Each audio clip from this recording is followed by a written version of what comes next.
Welcome to money management channel. Last year new year வீடியோவில் என்னோட ஹோல்டிங்ஸை பற்றி கம்ப்ளீட்டாக டிஸ்கஸ் பண்ணியிருந்தோம். இந்த இயர் என்னோட ஹோல்டிங்ஸ் எப்படி பர்ஃபார்ம் பண்ணியிருக்கு, ஸோ எந்தெந்த ஸ்டாக்ஸில் வந்து நான் ரெகுலராக கண்டினியூ பண்ணிட்டு இருக்கேன், இதில் நான் எக்ஸிட் பண்ணியிருக்கேன், ஓவராலாக எவ்வளோ எக்ஸ்ஐஆர் ரிட்டர்ன்ஸ் கிடைச்சிருக்கு, அப்சல்யூட் ரிட்டர்ன் எவ்வளோ கிடைச்சிருக்கு அப்படிங்கிறத பற்றி நியூ இயர் அன்னைக்கு கொஞ்சம் டீட்டெயிலாகவே டிஸ்கஸ் பண்ணலாம். வேறு ஏதாச்சும் டீட்டெயில்ஸ் வேணும் அப்படின்னா நீங்கள் கமெண்ட் செக்ஷனில் போஸ்ட் பண்ணுங்கள். கண்டிப்பாக அந்த இன்ஃபர்மேஷனையும் நான் வீடியோவில் ஆட் பண்ணி உங்களுக்கு டிஸ்பிளே பண்ணுறேன். மார்க்கெட்டை பொறுத்த வரைக்கும் இப்போ ரீசெண்ட் டைமில் பார்த்தீங்க அப்படின்னா பாண்ட்ஸை பற்றி, ஃபிக்ஸ்டு இன்கம்மை பற்றி நிறைய வீடியோஸ் கண்டினியூஸாக வந்துக்கிட்டே இருக்குது.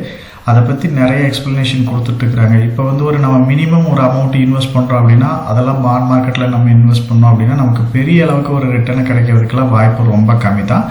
அதர்வைஸ் நம்ம ரெகுலராக இன்வெஸ்ட் பண்ணுற மெத்தட்லேயே இன்வெஸ்ட் பண்ணிக்கிட்டு இருந்தோம் அப்படின்னா கண்டிப்பாக ஒரு லாங் பீரியடில் வெல்த்தை கிரியேட் பண்ணுறதுக்கு பாசிபிலிட்டிஸ் ஜாஸ்தியாக இருக்குது. அந்த வகையில் பார்த்தீங்க அப்படின்னா இப்போ எக்ஸாம்பிளுக்கு ஒரு 1000 rupees இருக்குது, நீங்கள் அதை ஸ்ப்ளிட் பண்ணி வெவ்வேறு கேட்டகரிஸில் இன்வெஸ்ட் பண்ணுறதை விட ஆல்ரெடி நம்மளே இந்த வீடியோவில் டிஸ்கஸ் பண்ணியிருக்கிறோம். ஸோ இப்படி ஒரு 10,000 ரூபாயை இப்போ நம்பர் ஆஃப் கேட்டகரியில் ஸ்ப்ளிட் பண்ணி இன்வெஸ்ட் பண்ணுறதை விட சிம்பிளாக நீங்கள் இன்வெஸ்ட் பண்ணலாம்.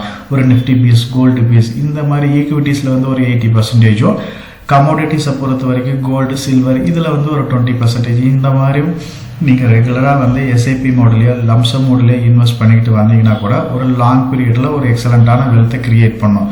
ஹியூஜான அமௌண்ட் இன்வெஸ்ட் பண்ணுறீங்க அப்படின்னா பாண்ட் மார்க்கெட்டில் நீங்கள் இன்ட்ரெஸ்ட் வாங்கி அதை இன்வெஸ்ட் பண்ணால் ஒரு யூஸ்ஃபுல்லாக இருக்கும். நம்ம மினிமமாக மாதமே ஒரு 10,000 தான் இன்வெஸ்ட் பண்ணுறோம், ஒரு 5,000 இன்வெஸ்ட் பண்ணுறோம் அப்படிங்கிறது நமக்கு அந்தளவுக்கு பாண்ட் மார்க்கெட் சூட்டபுளாக இருக்காது.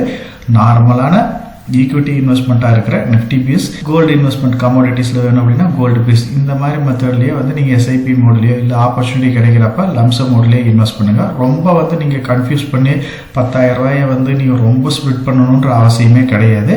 இல்லை நம்ம ஸ்டாக்ஸில் தான் இன்வெஸ்ட் பண்ணணும் அப்படிங்கிற ஐடியா இருக்குது அப்படின்னா நம்ம சேனல்லே போர்ட்ஃபோலியோ அப்படின்னு ஒரு பிளேலிஸ்ட் இருக்குது.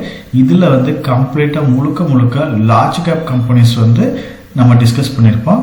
மார்க்கெட்டை பொறுத்த வரைக்கும் ஸ்மால் இன்வெஸ்டராக இருக்கிறோம் அப்படின்னா நீங்கள் ஸ்மால் கேப், மிட் கேப் இதுலாம் ரிஸ்க் எடுக்கிறத விட லார்ஜ் கேப் கம்பெனிஸை செலக்ட் பண்ணி இன்வெஸ்ட் பண்ணோம் அப்படின்னா நமக்கு சேஃபான இன்வெஸ்ட்மெண்ட்டாக இருக்கும்.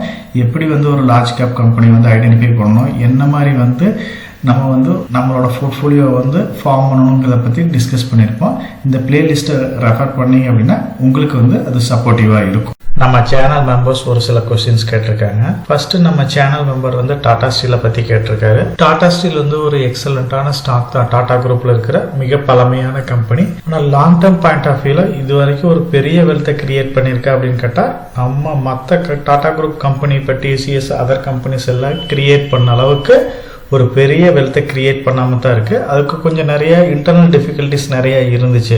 கம்பெனிக்கு கடன் ஜாஸ்தியாக இருந்துச்சு, சப்சிடரி கம்பெனி நிறையா இருந்துச்சு, நம்பர் ஆஃப் கம்பெனிஸ் எல்லாமே அக்வயர் பண்ணாங்க. அது எல்லாமே இப்போ சால்வ் பண்ணி சப்சிடரி கம்பெனி எல்லாமே மெர்ஜ் பண்ணி இப்போ தான் ஒரு ப்ராப்பரான ஸ்ட்ரக்சருக்கு கொண்டுட்டு வந்துட்டுருக்குறாங்க.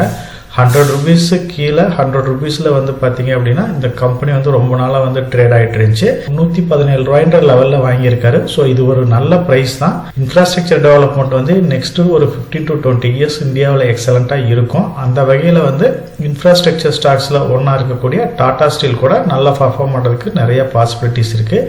இந்த கம்பெனி மேலே உங்களுக்கு ஒரு ஹோப் இருக்குது, நல்லா பர்ஃபார்ம் பண்ணணும்னு நினைச்சீங்கன்னா ஹோல்ட் பண்ணுங்கள். அதர்வைஸ் நீங்கள் சொல்லியிருக்கிற மாதிரி உங்களோட இன்வெஸ்ட்மெண்ட் அமௌண்ட் எடுத்துகிட்டு ப்ராஃபிட் அமௌண்ட்டை கூட கண்டினியூ பண்ணுறது ஐடியா இருந்தாலும் பண்ணுங்கள், அதுலேயும் எந்த தப்பு கிடையாது. நெக்ஸ்ட் சப்ஸ்கிரைபர் பார்த்தீங்க அப்படின்னா IRFC power finance corporation, PG InvIT இந்த ஸ்டாக்கை பற்றி கேட்டிருக்காங்க. பப்ளிக் செக்டர் கம்பெனிஸில் IRFC power finance corporation, PG InvIT இது இம்பார்ட்டண்டான கம்பெனிஸாக இருக்குது. நல்ல வெல்த்தையும் கிரியேட் பண்ணியிருக்கு. ஆனால் இந்த கம்பெனிஸை நான் பெருசாக ட்ராக் பண்ணுறதும் இல்லை, என்னோட ஹோல்டிங்ஸ்லையும் இல்லை.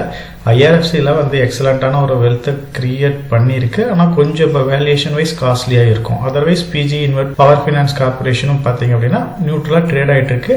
பிஜி இன்வெர்ட்டரை பொறுத்த வரைக்கும் நீங்கள் டிவிடெண்ட் பர்பஸ்க்கு கன்சிடர் பண்ணுற ஐடியா இருந்தால் மட்டும் அந்த ஸ்டாக்ல கண்டினியூ பண்ணுங்க. அதர்வைஸ் அந்த ஸ்டாக்ல பெரிய ரிட்டர்ன் கிடைக்கிறதுக்கு வாய்ப்பு கம்மியாக தான் இருக்கு. பேங்க் ஆஃப் பரோடா ஸ்டாக்கை பற்றி கேட்டிருக்காரு நம்ம சேனல் மெம்பர். பப்ளிக் செக்டர்ஸ் பேங்க்ஸை பொறுத்த வரைக்கும் ரீசெண்ட் டைம்ல எக்ஸலண்டான பர்ஃபார்மன்ஸை கொடுத்துட்டு இருந்துச்சு. இருந்தாலுமே பிரைவேட் செக்டர் பேங்கை கம்பேர் பண்றப்ப பப்ளிக் செக்டர்ல இருந்து கொஞ்சம் மூவ் ஆகி பிரைவேட் செக்டர் பேங்கை கன்சிடர் பண்றது பெஸ்டா இருக்கும். என்னோட பாயிண்ட் ஆஃப் வியூல பப்ளிக் செக்டர் பேங்க்ஸ் எதுவுமே என்னோட ஹோல்டிங்ஸில் கிடையாது.